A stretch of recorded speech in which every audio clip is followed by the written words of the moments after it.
With this video, we're going to look at multiplying two-digit numbers by two-digit numbers to start with. We've got 72 multiplied by 48.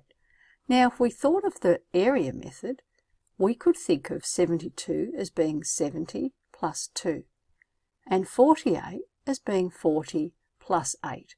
So we broke our numbers into the tens and the units. Now, you could break the tens further into each of the tens, but we're going to find a different method here. We're going to work out the area of each of these rectangles as they are. Now, even though we're using the area method, why don't we just actually write it out as if we're using our workbook and we've just drawn a little grid and worked out each part. So, just like that. And what that means is when you become more familiar with the area method, you can do this without actually thinking that you're drawing rectangles necessarily, and you can work through each step a little bit more automatically. So we're going to work out 40 multiplied by 70 first. Well, 40 is 4 multiplied by 10, and 70 is 7 multiplied by 10. Now remember, we can multiply these numbers in any order we like. So I'm going to switch the order. 4 multiplied by 7 multiplied by 10 multiplied by 10. Now why would I do that? Well, because 10 tens are 100 and 4 sevens are 28. So now I've got 28 multiplied by 100. So I've got 2800. So by doing that, I just took the fact that there was a 10 and a 10 in each number and used that. Now that's 2800. If we move to our second rectangle, we've got 40 multiplied by 2, which is 80. And then we've got 8 multiplied by 70, or 7 tens. 8 sevens are 56, so 8 times 7 tens is 56 tens. And then we've got 8 multiplied by 2, and that's 16. So just writing them in your book like this means you're working through each of the sections just like you would with the area method. And now we can add up these four numbers. You can add them up in any order, but I'm going to add them up like this. I'm going to add those two first, and then I'm going to add those two numbers. So let's look at 2,800 plus 560. Well, 560, I'm going to take 200 of that first to make up to 3,000, and then I've got 360 left. 80 and 10 is 90, and 6 more is 96. So they're my two answers there. Now when I add these together, 96 is close to 100.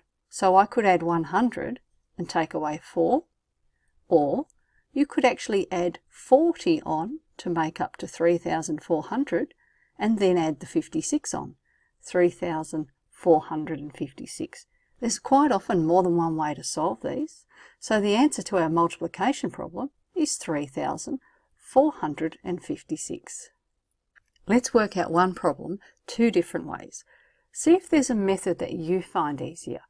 This time with 40 multiplied by 18, I'm going to think of 40 as 4 tens, and I'm going to break 18 into 3 multiplied by 6.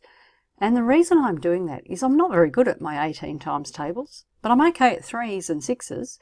So now I've got 40 times 18 is the same as 4 tens times 3 times 6. Now why am I writing 4 tens?